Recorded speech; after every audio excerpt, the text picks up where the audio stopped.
Holy shit, is this keyboard good? Let's jump right into the K8 Pro review, but if at any point during the video you want to check out this exact same keyboard, there will be links below to check it out, but let's jump into it. All right, but this keyboard is really good. Take a look at the unboxing when I first got this, kind of my initial impressions, and then we'll go over all of the main points. The Keychron K8 Pro. Now, to be completely honest with you, I never actually used the original K8, so we're going over everything. Right from the unboxing experience, we have this nice little graphic. A lot of Keychron keyboards actually use this, which is very cool, but you can look at it yourself. This is showing you how to put a switch in. We don't need to know that. Let's get to it. A 90-degree USB-C cable, which is probably bad news because it's probably on that left side over there, but not a big deal because I'm assuming it's wireless. Spare keycaps if you want it for Windows instead of Mac. That is very nice. A little screwdriver if you want to open this board up. That's awesome. And a keycap puller and a switch puller. It is a nice quality keycap puller. All that's really great. We're also gonna be opening it up, the palm rest, the wrist rest right there. But before that, let's get to the board. Okay, so getting it right out of the box right away, this is definitely heavier than I was expecting. Pulling it out, okay, wow, that is a good looking board. I honestly have not looked at this since it got in the mail. Now, it reminds me kind of the K2. We got, I think this is metal around here. Yeah, we got a total metal edge right there. We do have separate pieces on all four sides. However, really seamless, nice transition, nice edge on here. That is a really good looking board. There's 3 different colorways, I believe, and this is probably one of my favorite ones. Now, on the back here, this is plastic, but it matches the metal quite nicely. We have dual stage risers. As you can see there, 2 stages for the risers, looking quite nice. I mean, the overall board looks really good. Like, it's a really good looking keyboard. Now, we also do have the manual in here, but again, no one cares about that. Let's get all this stuff out of the way. There's the board. Okay, so right away, first initial impressions, it is a solid board. Nothing's shaking around. It's not super hollow on this side. This feels like a really well-made board. Top metal plate also feels really solid. It sounds like there's dampening inside of it. Let's hope that there is dampening. I don't know. All right, first of all, the keycaps feel pretty good. That is impressive. Wow, they feel lubed. Are these lubed? Let's get one of these off of here. And we got red switches. Ooh, right away. Big yes, big win. Keychron's doing it. Zoom in on that. We got south-facing LEDs. That's a big win. That means Keychron's doing it right. They are getting it for the enthusiast community. That is awesome. That means if you have cherry profile keycaps, no matter what switch you use, you're not gonna get interference. Big deal. All right, but the second thing is how well these stabilizers are tuned. So I'm gonna hold it up to the mic and let's hear them.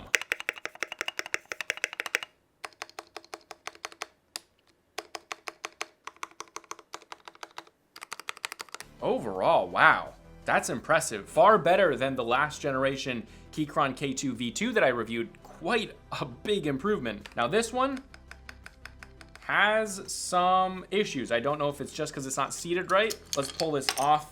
We can see the stabilizers in there. They are screw-in stabs, bro. They got screw-in stabs on a frickin' pre-built. Let's go. You can see that right there. These do look like nice stabilizers. I think they're the same as the ones that they put in like the Q1, the Q2. Can I say that? Ooh, I probably bleeped it out. I can't say any of that. But, okay, let's try to reseat these and see if that goes away. Let's see. We're trying to reseat it. Kind of better, but they overlooped them a little bit. However, I don't mind it because that'll go away over time. It is kind of, maybe it's the reseating, I don't know. So they overlooped the wall a little bit on that one. However, what I do want to see is, I didn't even see what switches are in this. Let's get these out. I'm assuming these are going to be like cherry switches. Or no, not cherries, Gaterons. Okay, so these are Gateron red switches, but I'm assuming these are lubed. I think these are lubed. There's no way. That sounds really freaking good. Is it just me? No, that sounds really good. That sounds too good for them not to be lubed. I don't know if they come lubed from the factory. This switch looks so weird from the back. Why does it look so dirty? Is it focusing? Yeah, you can see it.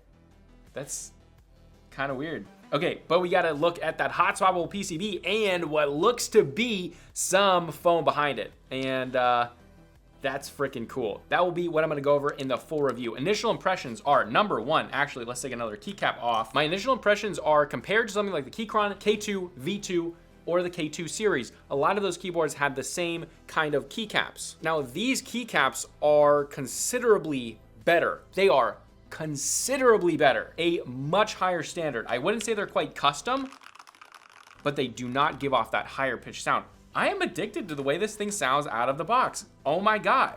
Like the K2 V2 was a good out of the box keyboard. It like needed to be modded. It wanted to be modded. This thing, the only thing is the keycap for the spacebar takes away from the sound. You can hear that sound isn't from the stabilizers not being modded. It's from the keycap itself. But the keys, listen now.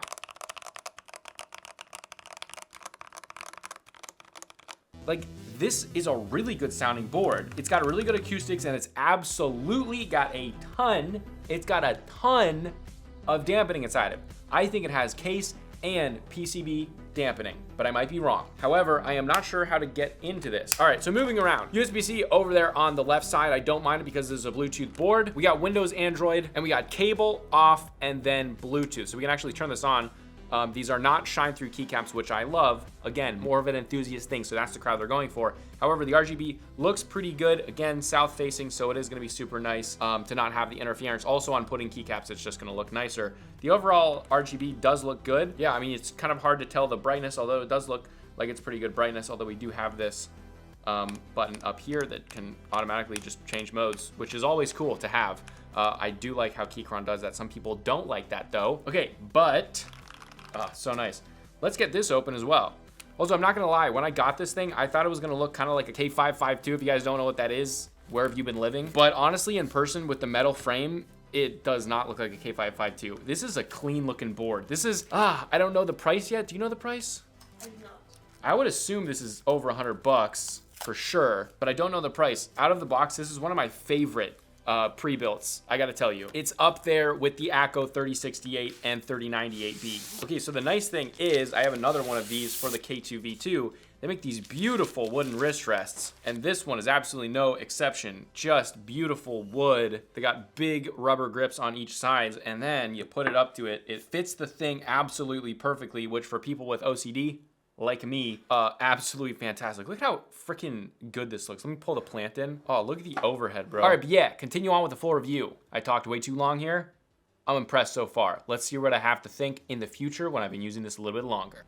But first things first, this is a fantastic keyboard that is a replacement for the original K8. So the K8 Pro should make the original K8 completely irrelevant. But there's some things with this board that we should just get right out of the way, and that is buying options. There's a few different options. First, they make a white backlit version, which is the cheapest pre-built. Then they make an RGB version, which is a little bit more expensive. Then they make a bare bones kit, which is the least expensive, but it's also a bare bones kit. And then they make the one that I have, which is the aluminum frame and RGB one. This is a really, really sexy one. I mean, look at this thing. Oh yeah. Right away, I'm gonna tell you the bare bones kit is just, well, not worth it. And let me tell you why. So first of all, right away with the information that I have right now before the launch date, I do not believe that the bare bone kit comes with an aluminum frame. And I don't think there's an option right now for you to get the aluminum frame with the bare bones kit, which is kind of a deal breaker for me right away. But if it's not for you, keep on listening. The other is the price. It's $80, which is not a bad price for a bare bones kit, but you can get the white backlit version for $89.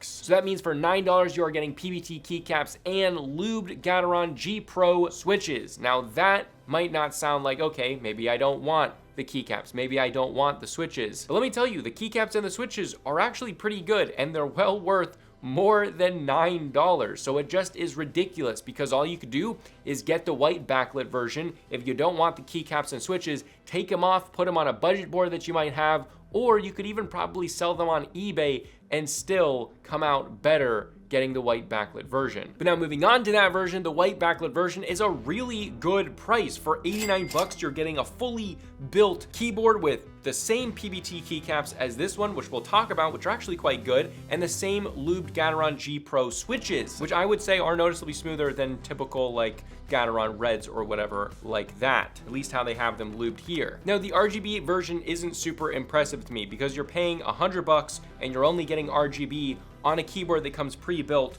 with non-shine through keycaps. So I don't think most of you are going to be able to use the RGB, and if you are, you're going to put new keycaps on it.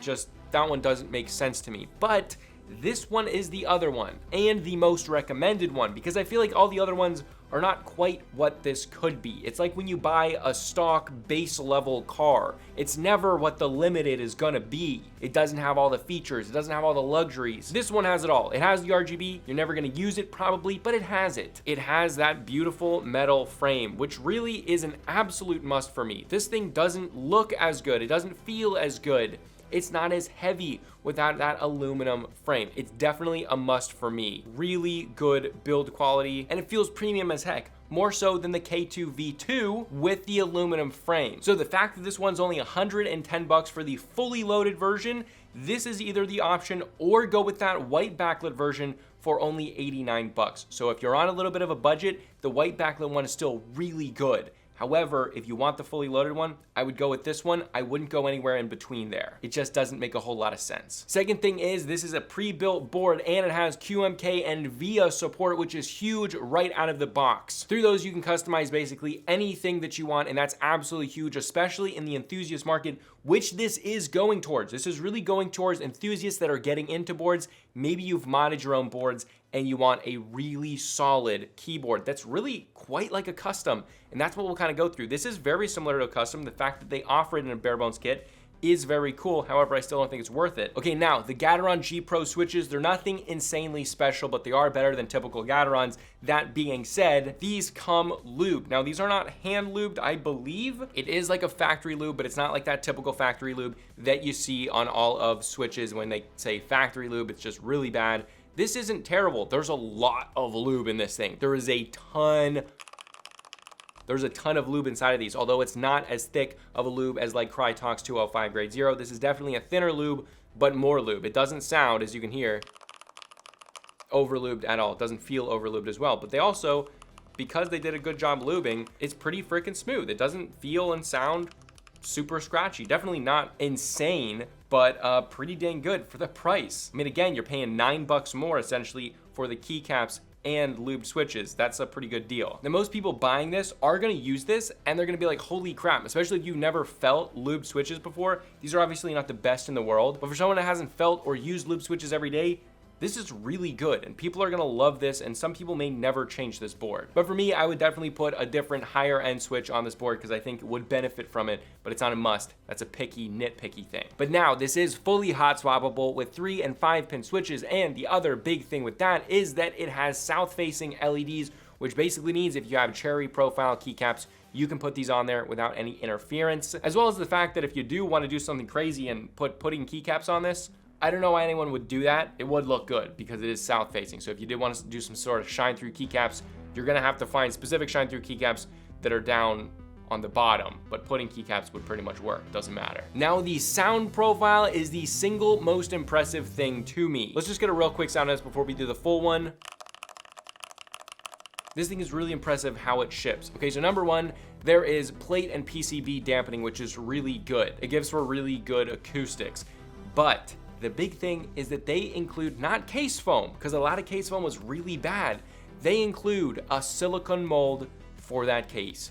That's huge. Now this thing sounds great out of the box. Really the only problem with this is that because of the amount of dampening and using silicone, most switches, even if you swap different switches in here that are quite different, they're gonna sound more similar than if you had like a metal custom board. However, for most of you, this is a really good thing because out of the box, it sounds really good, but just modding it, if you remove some of that stuff and maybe added some different stuff in there, it would make the board sound different. But again, this is gonna sound very similar in stock form. If you put, Keychron blacks, they're not gonna be as thocky. It's not gonna be as big of a difference from these red switches that I have on here now. And also you can get it with the Keychron G Pro browns, reds, and blues, but really the reds are the only good option here if you are an enthusiast at all or wanting to get into it, I only recommend the reds. The browns are lubed, the reds are lubed, and the blues are not lubed. Please don't get the blues, but it's up to you. Now the stabilizers are screw in here. It's like a custom like that. Most pre-builts are plate mounted stabilizers.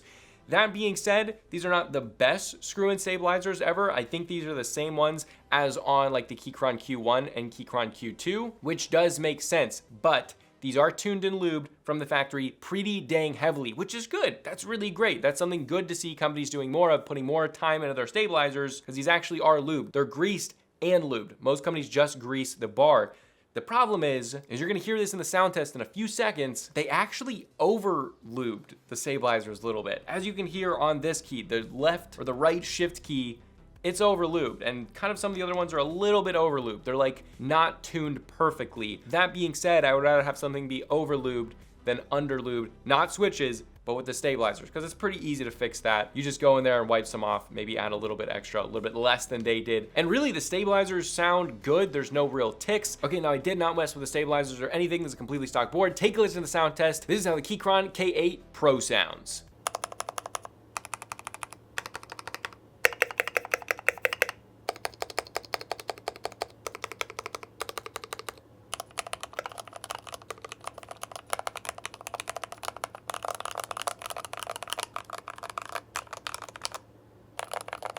And that is how it sounds. All right, now the last thing that we're gonna talk about before I'm gonna say, is this worth it to buy and who should buy this, is the keycaps. These are PBT keycaps. They are thicker than what Keychron has previously used on the K2 and basically, I think on the K8 as well. They used OEM, I believe, profile basically on all their boards. They had kind of a similar colorway, but you can see these are definitely different. OSA profile, PBT, much thicker than your average stock keycap, even from Keychron. As you can see here, these are not the thickest PBT out there, but they are way thicker than your average stock keycap. And that's impressive because this isn't an extra. This isn't an option. All of them come with these keycaps. That's really good. The sound profile is considerably better. It doesn't give off that super tinny sound that a lot of stock keycaps do, which is great. These are 100% livable and you can use them and they look nice and they feel nice and high quality every day. These are not enthusiast custom grade PBT keycaps.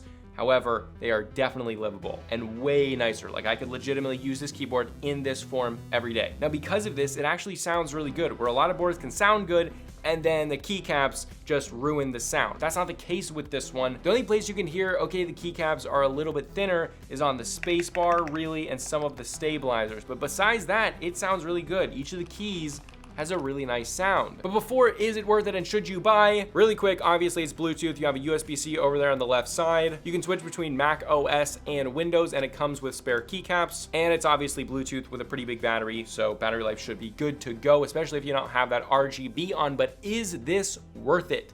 Let's talk about it. Do I think this is the best value keyboard out there? No. The winner still takes the Akko 3068 or 3098B. That's still the best value. That's still better value than this board. However, this is still a really good board. It's still attractive. It's still incredibly well built, especially the aluminum version, which is the one that I recommend. It's a really well built, really pretty, very good in stock form board. That's what Keychron has really worked on, is being really good in stock form. And I think that's what they do again here. I would say absolutely it's worth 110 bucks, although the white backlit version for 89 bucks is also really good if you're on a budget. But if you're gonna get that one, I probably would recommend the Akko Mod 3098B. I'll also link that below because I think for the same price, that's a better keyboard overall with better tuned stabilizers, better stock switches, and much better keycaps. But again, if you want to check this out or the Akko keyboards, there's Amazon links below for the US, UK, Canada, and international links. I think this one's on Amazon. If not, it'll be a different link. But yeah, there's a consumer tech review, and I'll see you guys in the next video.